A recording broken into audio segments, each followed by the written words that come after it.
Sean bienvenidos y bienvenidas al contenido teórico de la Cátedra de Contaminación Ambiental y Salud Pública. En esta ocasión vamos a desarrollar la temática denominada Introducción a la Contaminación Ambiental.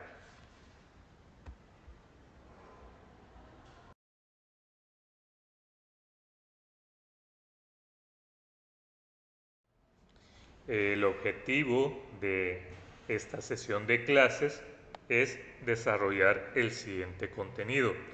En primer lugar, vamos a estudiar la contaminación ambiental, ubicándonos en las diferentes épocas de la historia del ser humano.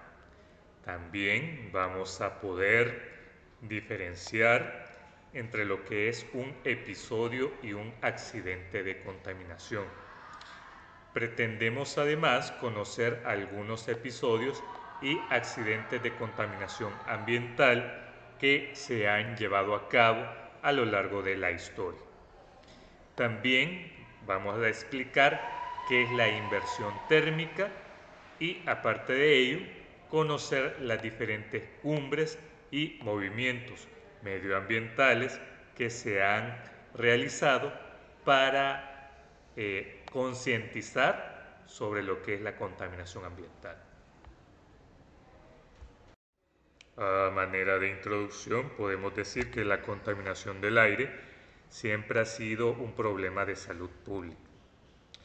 Desde que se descubrió el fuego, pues se supone que la primera vez que el hombre contaminó específicamente el aire fue cuando lo descubrió. Pero en esa época la contribución de la contaminación del aire de parte del ser humano era menor a la que es provocada por las fuentes naturales.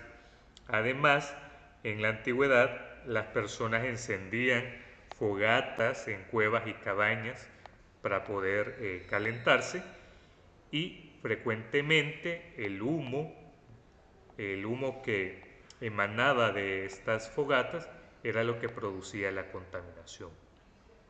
Además, como lo vamos a ver más adelante, tenemos que al haber sedentarización de los asientos humanos, se producen consecuencias notables como un impacto mayor y el agotamiento del combustible para generar fuego en dichos asentamientos.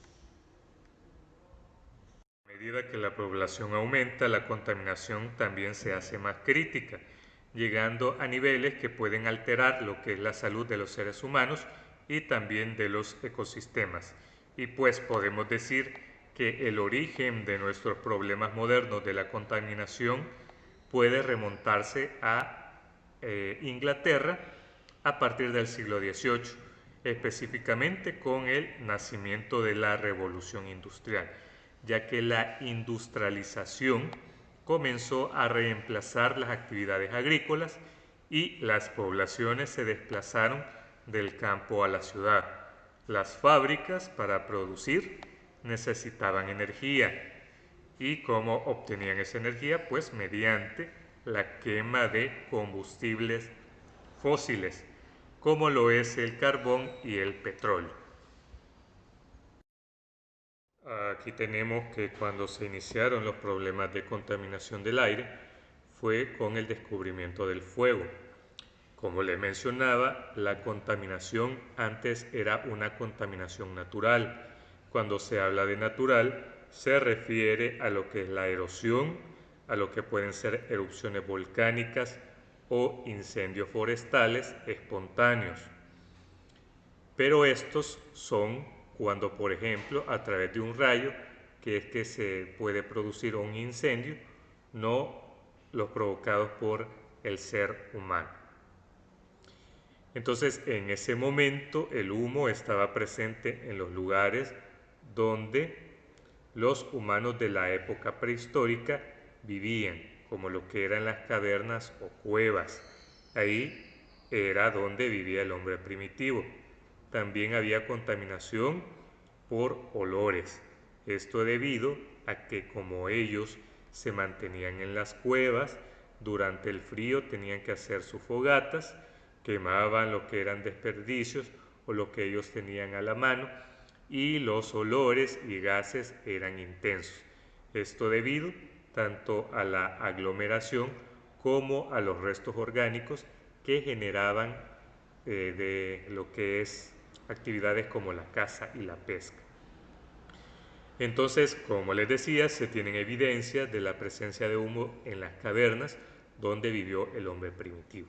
Y esto a través de estudios arqueológicos, por medio de los cuales se ha ido identificando cómo es que vivía el hombre en la prehistoria.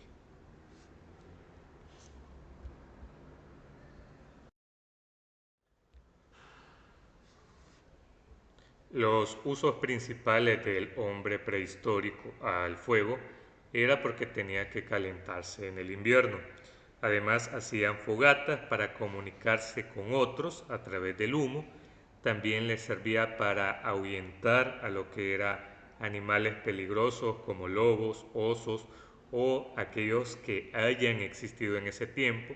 Recordemos que había mamuts, mastodontes, etc. También servían para elaborar armas, para cocinar, para la fabricación de vasijas y el alumbrado. Si hablamos de la relación del ser humano con la naturaleza, pues esta ha ido cambiando a lo largo del desarrollo de la historia. Y así tenemos que en la prehistoria, que este fue un largo periodo comprendido entre la aparición del hombre y la invención de la escritura, en la prehistoria generalmente se dividen tres etapas, que son la paleolítica, la neolítica y la edad de los metales. Dentro de lo que nosotros estudiamos tenemos la paleolítica, la neolítica, la edad media, la edad moderna, hasta llegar a la edad contemporánea. Y ahí tienen un esquema ustedes donde se ha ido dando la evolución del ser humano. El desarrollo de la prehistoria con la aparición de los primeros humanos hasta nuestra época actual y de la mano con el desarrollo de la contaminación. El periodo paleolítico, algunas fuentes lo clasifican como el periodo más largo de la existencia humana. Comenzó con la aparición del hombre hace unos 3 millones de años y se extendió hasta el año 9000 a.C. Se caracterizó por el uso de herramientas que eran de tipo muy rudimentarias, como lo era piedras astilladas, y es aquí donde se descubrió el fuego. Las actividades principales que realizaba el hombre era la recolección de frutos, también la caza. Se refugiaban en chozas de tipo precario, también en cavernas, y de ahí el origen, ¿verdad? Como ya lo hemos escuchado, el nombre de los cavernícolas, porque vivían en cavernas. Se desplazaban en busca de alimentos de unos lugares a otros, por eso eran nómadas, y para poder cazar utilizaban lo que era su energía muscular. Según fuentes bibliográficas, como la vida era muy dura, solo una minoría de seres humanos llegaba a la edad de 40 años de vida. Y los que superaban esa edad seguramente tendrían una vejez bastante difícil, pues tendrían que vivir aquejados de los dolores de artritis, reumatismo, etc. El periodo que comprende el Neolítico es cuando apareció y se generalizó la agricultura y el pastoreo de animales, dando origen así a sociedades que eran agrarias. En este periodo aparecen los primeros poblados y asentamientos sedentarios. Y así que tenemos lo que es la revolución agrícola y ganadera. El ser humano comenzó a criar animales, surge la revolución de la ganadería, empiezan a criar lo que eran ovejas, cerdos, cabras, caballos, y también aprendieron a cultivar el trigo en Europa, el arroz en Asia y el maíz en América. Aquí es cuando ya se empezaron a asentar lo que es la base de la labor humana, porque ya empezaron a elaborar artesanías, hacían esculturas en cerámica y elaboraban tejidos. También tuvieron un desarrollo económico durante este periodo, ya que empezaron a producir diferentes productos para poder comercializar y así sobrevivir. Aquí ya comienza el hombre a establecerse en un determinado lugar, es decir, se fue volviendo sedentario, y ahí fue que empezó a quedarse permanentemente, ya sea en una cueva o hacían sus chozas y utilizaban la energía del ganado para canalizar lo que era el agua y el riego para los cultivos. Aquí el daño al entorno donde ellos vivían era bajo, aunque el principal daño fue en los suelos, ya que este advenimiento de lo que era la agricultura trajo la transformación del paisaje y la erradicación de la vegetación natural, aumentando exponencialmente la pérdida del suelo virgen. Y ahí en la imagen tenemos una representación de cómo era la vida sedentaria. En familia cada uno se dedicaba a diferentes actividades, ya sea a cultivar, otros se dedicaban a la caza, otro limpiaba lo que se había cazado, ¿verdad?, para obtener pieles, otros se dedicaban a cocinar, a la pesca, y así era el estilo de vida en ese entorno. El periodo de la Edad Antigua, aquí es cuando ya nacen las diferentes civilizaciones. Comienza la invención de la escritura, esto se da aproximadamente 3000 años antes de Cristo, hasta la caída del Imperio Romano. En esta época ya comienza la contaminación urbana, esto debido al establecimiento y al aumento de las ciudades. Aquí ya se produjo lo que era acumulación de basura en los alrededores y había emisión de contaminantes productos de las diferentes actividades de herrería que habían en ese entorno. También se tienen relatos sobre la contaminación intradomiciliaria, más que todo en algunas obras, no sé si ustedes han leído, de Horacio y Homero en sus publicaciones.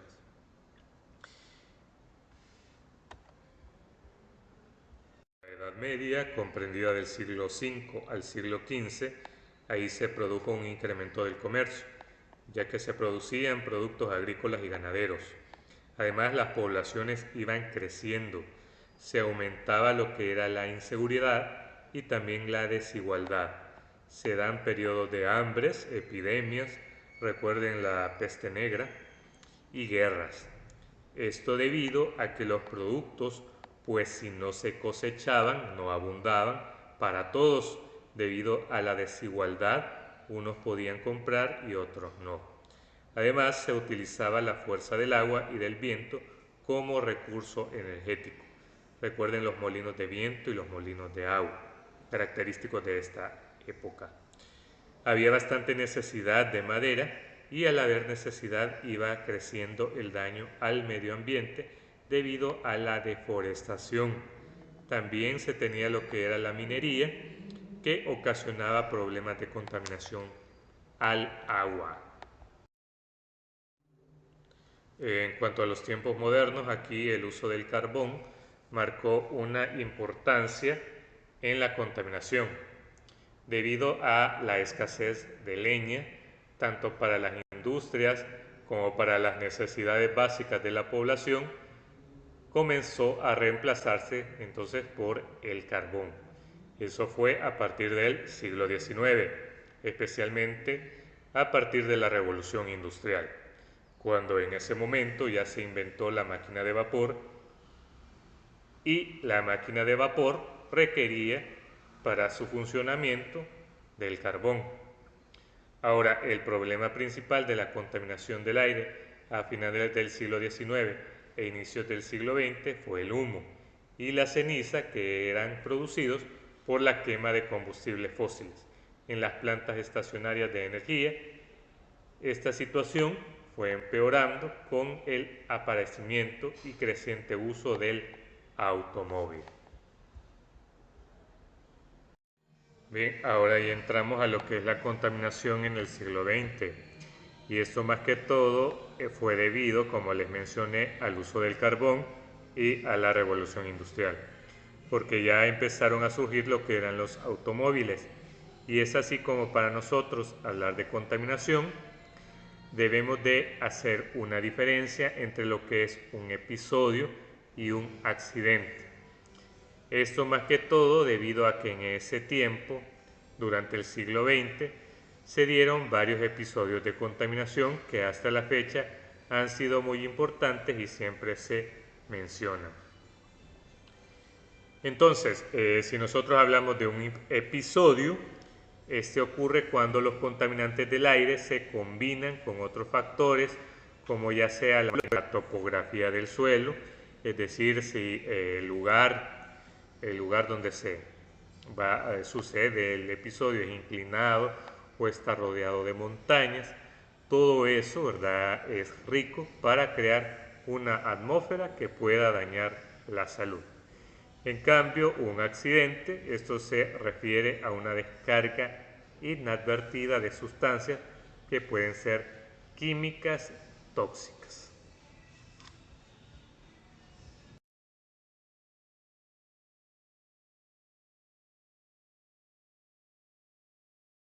Dentro de los episodios ocurridos en el siglo XX tenemos los tres que han sido más famosos.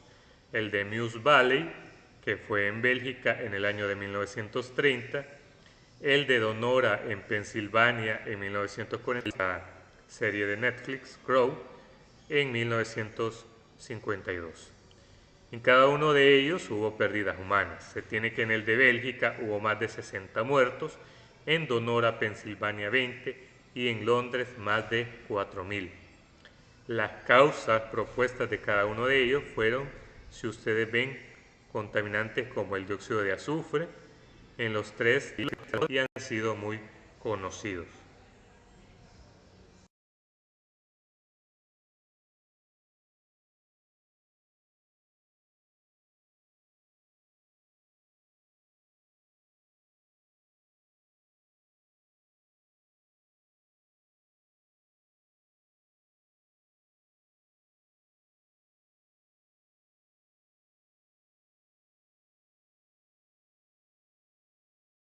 Estas tragedias coincidieron con condiciones meteorológicas como lo es la inversión térmica. La inversión térmica, bueno, en estado normal, las inversiones, el aire caliente de la superficie terrestre asciende y el aire de la parte superior de la atmósfera, que es más frío, baja, con lo cual se da una circulación natural, aire caliente, aire frío, como ustedes lo pueden ver en la ilustración. Entonces, esto es en condiciones normales.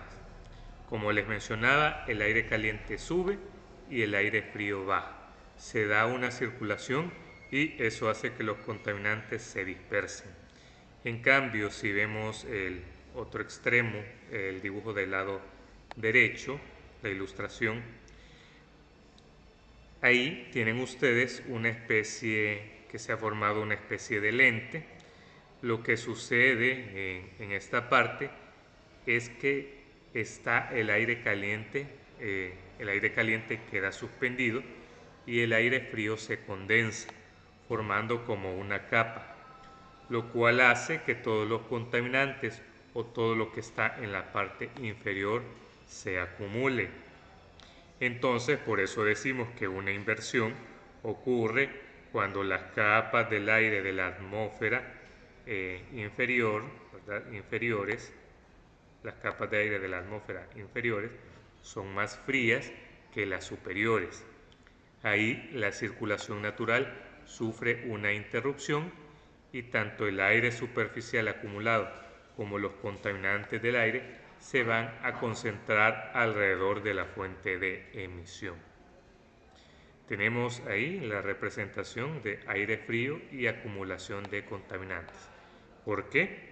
Porque no se da esa circulación de arriba hacia abajo, sino que quedan acumulados todos los contaminantes, no tienen ninguna salida. Y pues ese fue el proceso que se dio en los tres casos que mencionamos anteriormente. Aquí tenemos otra imagen, que es lo que sucede en la inversión. Una inversión ocurre cuando las capas de aire de la atmósfera inferior son más frías que las superiores.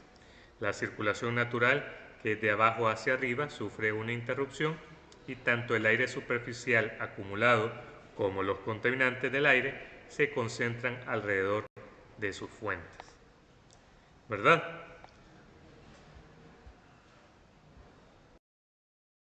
Cuando se dieron esos episodios se identificó que fue debido a factores comunes. Uno de ellos es que los agentes causales eran productos de desechos típicos de la vida del siglo XX y supuestamente en aquella época ellos consideraban que eran seguros. También la quema generalizada de combustibles fósiles y la proliferación de los procesos industriales produjo dióxido de azufre. El ácido sulfúrico, material particulado, los fluoruros y otros contaminantes del aire. Dentro de los 3 episodios se considera que el episodio de Londres fue el más catastrófico, debido principalmente a que ocurrió en una área densamente poblada. Con los diferentes episodios que se dieron, se comenzó a tomar en cuenta o a participar las comunidades científicas y las clases políticas de ese entonces, como vieron la gravedad que se produjo debido a la contaminación química, ahí comenzaron a tomar medidas en cuanto a la legislación para medir lo que era la calidad del aire y los controles de las emisiones, ya que en este caso las altas concentraciones de dióxido de azufre que procedían de la combustión del carbón en las fábricas y en los hogares, aparte de la emisión de otros contaminantes, hizo que se diera una catástrofe que fue la primera catástrofe sanitaria atribuida a la contaminación. Aquí tenemos una representación del valle. Como pueden ver, está inmensamente nublado y todo esto cubierto por una niebla tóxica. Los factores que condujeron fue la acumulación de los gases contaminantes a lo largo de todo el valle. Como el valle estaba en una hondonada, entonces la inversión térmica lo que hizo fue que se quedaran acumulados todos los contaminantes, porque la densidad de la niebla impidió la precipitación hacia el suelo de los agentes contaminantes que se mantuvieron en suspensión cada vez en mayores concentraciones hasta que cambiaron las condiciones meteorológicas. Si ustedes buscan información, se dice que fueron 5 días que permanecieron en este estado. Además, las colinas alrededor de los 100 metros de altura que rodeaban al valle impidieron que se escaparan los contaminantes por todos lados. Y ahí pues que la inversión térmica, que tenía alrededor de unos 80 metros de altura, fue una barrera que contribuyó a que impidiera que los contaminantes ascendieran.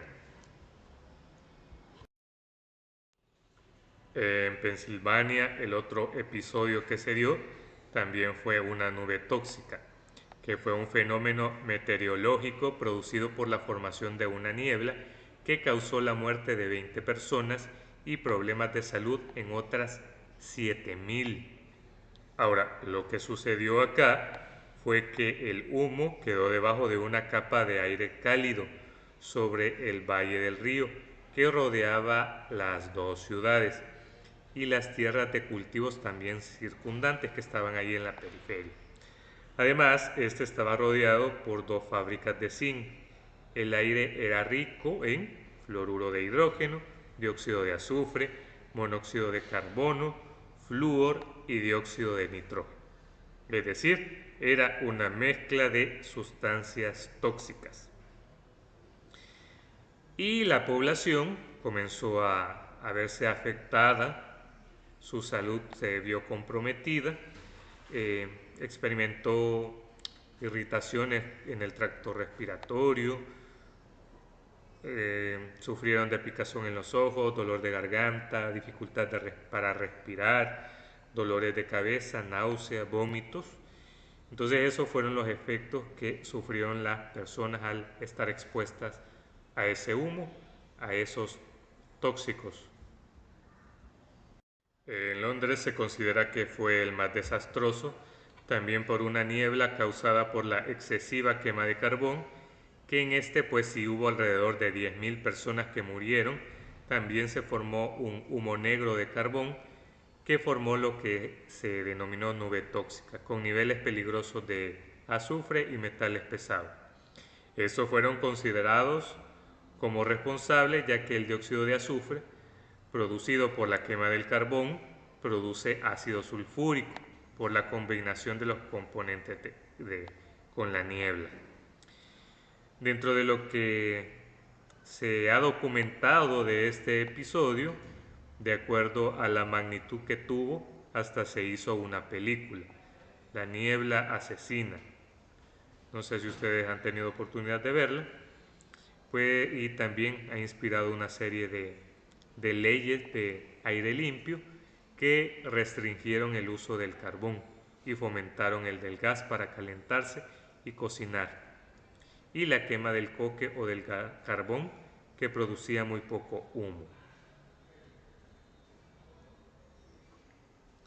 Entonces aquí, según la historia, mató a más o menos 12.000 personas en la capital británica, aunque otros mencionan que fueron 10.000. Recuerden que en esa época, quizás debido a la premura de solucionar la problemática, o eran épocas también en las cuales no se llevaba un registro específico.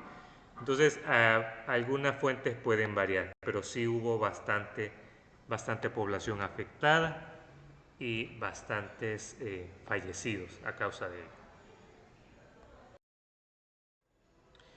También, como les mencioné, aparte de los episodios, se han dado accidentes, que estos pues han sido o que sucedieron no en años recientes, pero sí a la fecha también se dan muchos accidentes. El año pasado recuerdo de algunos. Y esto, como les mencioné, es historia. Aquí tenemos, por ejemplo, el que se dio en Hiroshima y Nagasaki, ¿verdad? Que fue la, la bomba atómica. Ese fue un accidente en el cual hubo bastante radiación, que hasta el día de hoy creo que todavía hay cierto porcentaje, cierto nivel de radiación en estas ciudades.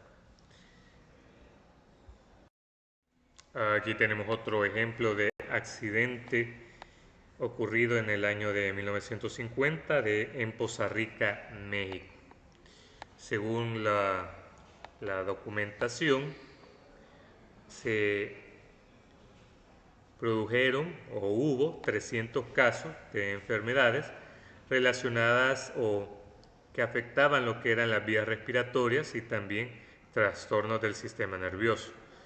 ¿Qué sucedió acá? Pues esto era una refinería de gas que se descargó de manera inadvertida y expulsó, ¿verdad?, a la atmósfera sulfuro de hidrógeno, que es lo que causó la contaminación y las afecciones de salud. Si ven ahí los periódicos de la época, ahí lo describen, ¿verdad? Aproximadamente 60 heridos. Acá tenemos otro ejemplo, otro accidente ocurrido en el año de 1984 en Bhopal, y ahí se derramaron 30 toneladas de isocianato de metilo que se escaparon de una válvula y cubrieron una comunidad adyacente a la planta química industrial. Y hubo alrededor de 2.500 muertos y 17.000 quedaron discapacitados. Entonces, si ven, se han llevado a cabo accidentes en lo que fue el siglo XX, y también en este siglo hemos tenido algunos accidentes que vamos a describir a continuación. Otro accidente bastante conocido hasta el día de hoy fue lo ocurrido en Chernóbil en el año de 1986. En esa planta nuclear fue a causa de un error humano. Entonces se dio la liberación de ese material radioactivo que produjo una serie de daños, una serie de afecciones a lo que fue la salud, y que hasta el día de hoy, si ustedes han sido curiosos y han visto una serie de documentales que pueden encontrar fácilmente en redes sociales, todavía hay niveles de radiación en el perímetro que rodea lo que es la planta nuclear de Chernóbil. Entonces, también fue un accidente que debemos de recordar para tenerlo presente. Llegamos a lo que es nuestro siglo, el siglo XXI. Aquí podemos mencionar algunos accidentes, hay otros más. Como les comento, el año pasado recuerdo de uno en Estados Unidos, no sé si ustedes lo recuerdan, pero los que han sido más destacados o que han impactado, tenemos el de la planta nuclear de Fukushima en Japón, el 11 de marzo de 2011. Este, a diferencia de Chernóbil, no fue causado por un error humano, sino que debido al terremoto, el terremoto que se produjo, la planta se destruyó y liberó el material radioactivo a la atmósfera. Y por otro lado tenemos el de Beirut, en Líbano. Beirut es la capital del Líbano, en agosto del año 2020. No sé si ustedes lo recuerdan, ahí mencionan que habían unas bodegas con una serie de reactivos que estaban abandonados y que explotaron, trayendo consigo esta consecuencia de contaminación a lo que es el aire. Bueno, y con relación a la contaminación en nuestro siglo, algo que es bastante crítico de mencionar es el uso del plástico. Hay una contaminación demasiado abundante en cuanto es al material plástico. Y creo que en nuestra región deberíamos de tomar conciencia de ello. Por ejemplo, en algunos países de Europa sí ya están erradicando lo más posible el uso de plástico, más que todo en todo aquello como lo es utensilios desechables como cubiertos, vasos, pajillas, etc. Recuerden que el plástico tarda muchísimos años en degradarse, entonces eso se va acumulando. Es un gran reto para nosotros. Entonces debemos de contribuir al medio ambiente y no utilizar en la medida de lo posible el plástico. Es decir, si usted va a comprar alguna bebida o algo, no pida pajillas, no pida bolsas plásticas para poder apalear esto.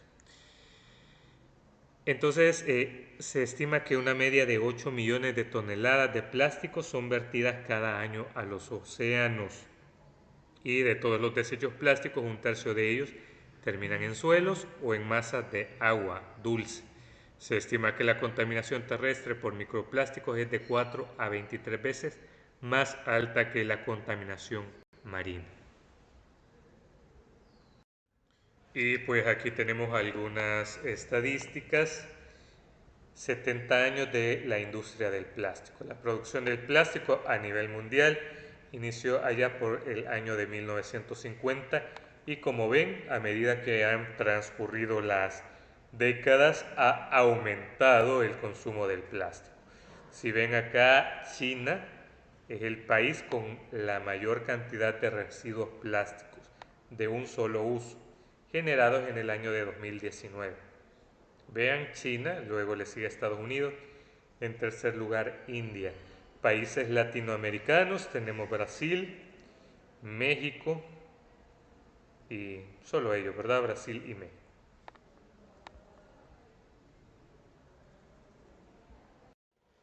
Ahora, con todas las evidencias tanto de contaminación locales y globales, esto ha impulsado al desarrollo de movimientos ecologistas, los cuales pues su objetivo es proteger el medio ambiente y disminuir el impacto más que todo en la salud de los seres humanos.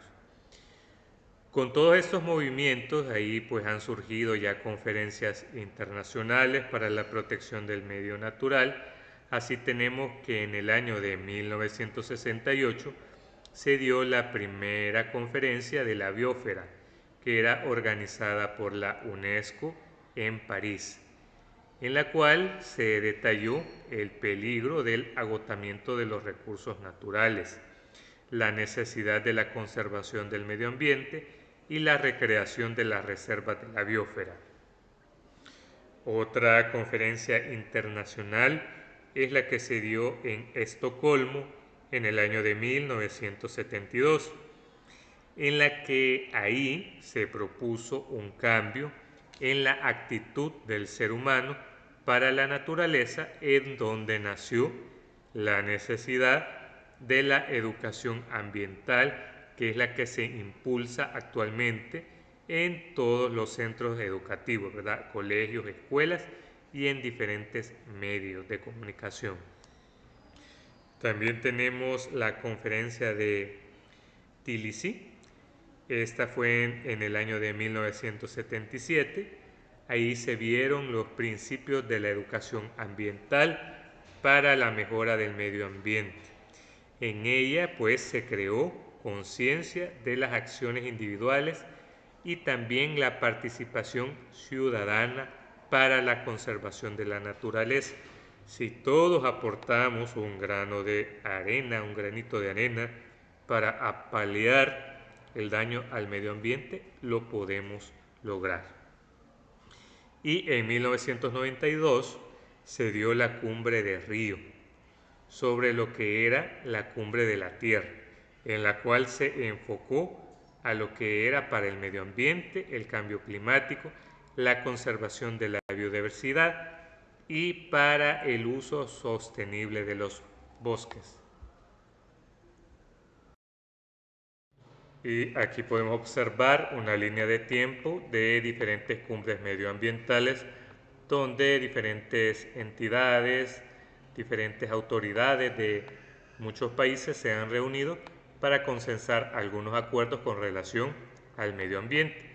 Tenemos siempre la que mencionamos anteriormente a partir del año de 1992 de Río de Janeiro, en 1995 en Berlín, en 1997 en Kioto.